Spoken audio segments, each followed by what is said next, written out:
दोस्तों, हम आगे कुछ न्यूमेरिकल्स की प्रैक्टिस करते हैं। चलिए, अब देखिए हमारे यहाँ न्यूमेरिकल लिखा है, एक्सरसाइज के कर रहे हैं 2.11। क्या क्वेश्चन है एक बार देखते हैं। क्वेश्चन लिखा है the length, breadth and thickness of a rectangular sheet of metal are 4.234 metre. Length दी है 4.234 मीटर, फिर ब्रेड्थ दिया है 1.005 मीटर और थिकनेस दी हुई है 2.01 सेंटीमीटर। अब देखिए ये मीटर में और ये सेंटीमीटर, तो इसको हम मीटर में बदल लेंगे तो क्या आ जाएगा 0.201 मीटर। ठीक है, आगे give the area and volume of sheet to correct significant figures. यहां पे हमको वॉल्यूम और एरिया निकालना है रेक्टेंगुलर शीट का। तो देखते हैं अब टू करेक्ट सिग्निफिकेंट फिगर्स तक का देख लेते हैं। अब area of the rectangle formula क्या होता है, 2 times LB plus BH plus HL। सबकी वैल्यूज दी हैं, सब्स्टिट्यूट करना है। 2 times LB plus BH plus HL, इसको हमने ऐड कर दिया, हमारा आंसर आया 8.7 मीटर स्क्वायर। इसके बाद निकालना है वॉल्यूम ऑफ रेक्टेंगल। तो वॉल्यूम क्या होता है LBH, तो देखिए LBH। ठीक है, यहां पे थोड़ा सा करेक्शन कर लेते हैं मीटर में, 0.0201। ठीक है, सेंटीमीटर से मीटर में बदलेंगे तो 0.201 नहीं 0.0201। अब देखिए इसमें हम LBH डाला तो इसका हमको वॉल्यूम मिल गया। तो इस तरह से अब देखो यहाँ पे हमारे पास 2 डिजिट का आंसर है। हमने करेक्ट कितना रखा, 2 डिजिट तक ले गए इसको सिग्निफिकेंट में।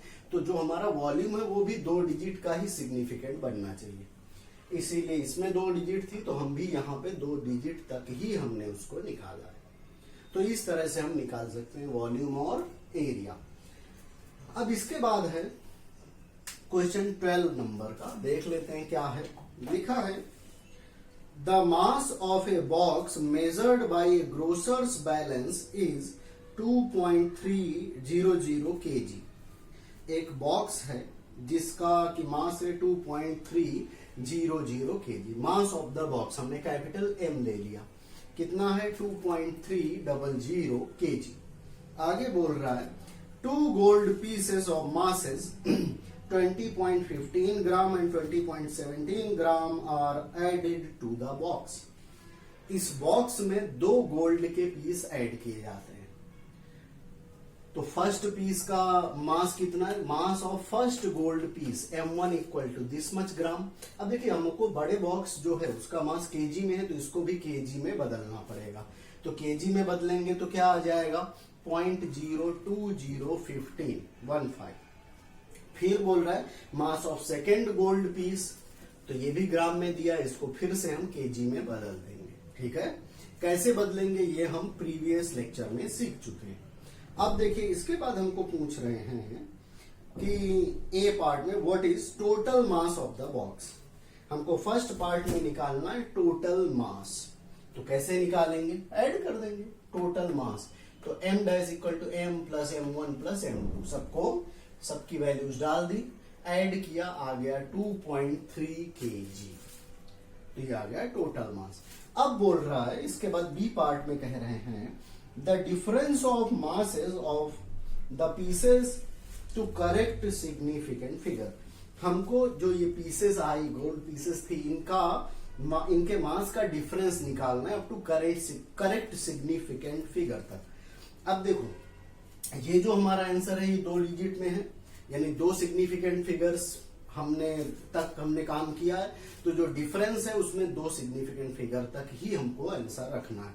इसीलिए देखिए difference in masses of gold piece, तो M2 माइनस M1, M2 की वैल्यू माइनस M1 की वैल्यू, तो कितना आ गया 0.00002 kg, यानी पॉइंट के बाद 402 kg। इसको ग्राम में बदल देंगे तो 0.02 ग्राम, है ना। तो यहाँ देखिए हमारा करेक्ट सिग्निफिकेंट फिगर कितनी है, 2, यहाँ भी 2। इस तरह से हम इसको सिंप्लीफाई कर सकते हैं। इसके बाद अब हमारा क्वेश्चन है 2.14। देखते हैं 2.14 क्या है।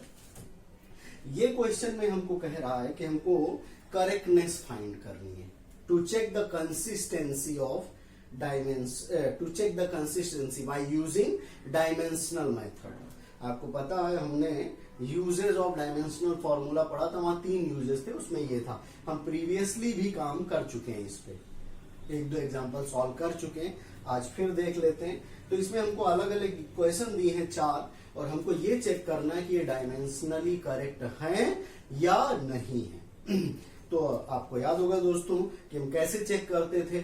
तो जो भी इक्वेशन दी होती है उसमें एलएचएस का डायमेंशनल फॉर्मूला निकालते हैं, फिर आरएचएस का डायमेंशनल फॉर्मूला निकालते हैं, फिर देखते हैं अगर दोनों एक जैसे हैं यानी सेम है तो वो इक्वेशन हमारी डायमेंशनली करेक्ट है। अगर दोनों सेम नहीं है, एक जैसे नहीं है, तो इक्वेशन हमारी डायमेंशनली करेक्ट नहीं है। तो देख लेते हैं, हमारी फर्स्ट इक्वेशन यहां पे दी है y equal to a sine 2πt/t, ठीक है।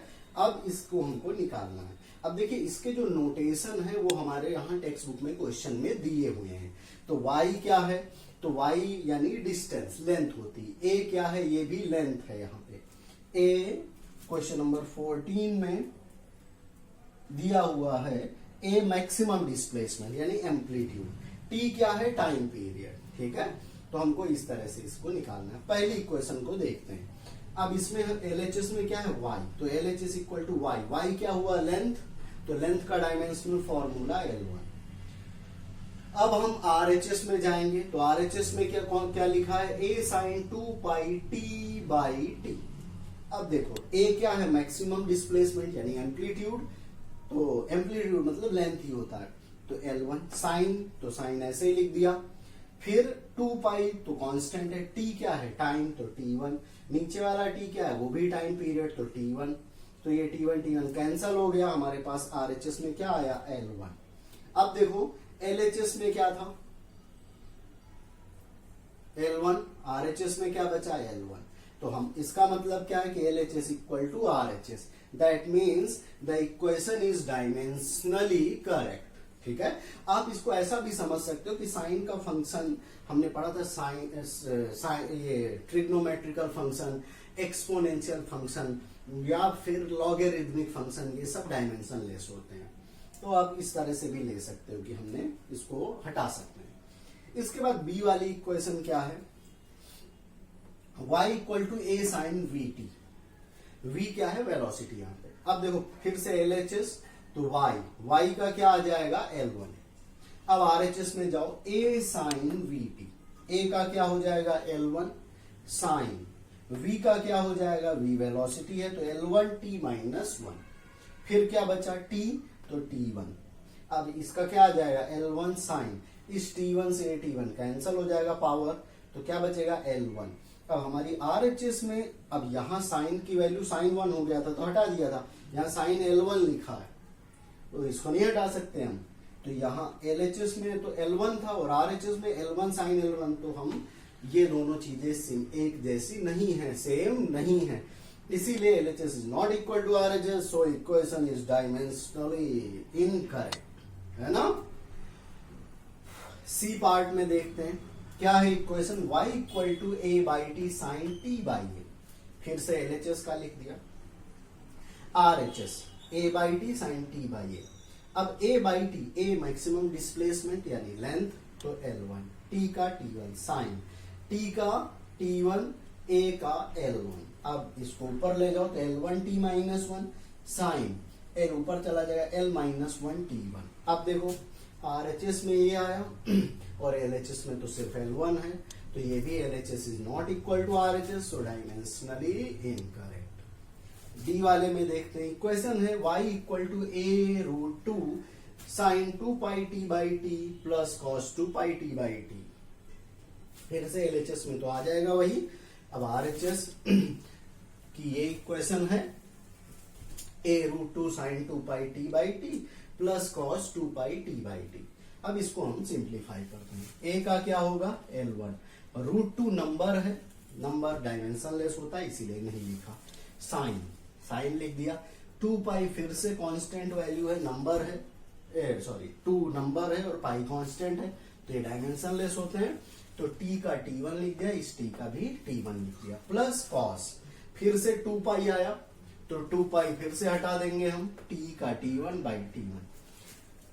अब देखिए ये क्या हो जाएगा, t1 से t1 कैंसल हो जाएगा, तो यहाँ साइन 1 प्लस कॉस 1, यानी ये वैल्यू हमारी खत्म हो गई, 1 हो गई है ना, 1 वैल्यू नंबर आया तो उसको हटा सकते हैं, तो क्या बचा, सिर्फ L1 बचा। तो LHS में L1, RHS में L1, इसीलिए LHS इक्वल टू RHS, तो डायमेंशनली करेक्ट। देखो अगर नंबर आएगा तो हम हटा सकते हैं, बट यहां देखो साइन में वैल्यू थी, यानी L और T के फॉर्म में था तो नहीं हटा सकते थे, यहां भी वही था सेम, नहीं हटा सकते थे। यहां क्योंकि 1 आया था तो हटा दिया, 1 वैल्यू कर दी उसकी, है ना। तो इस तरह से हम ये न्यूमेरिकल सॉल्व कर सकते हैं। मिलते हैं नेक्स्ट लेक्चर। Thank you.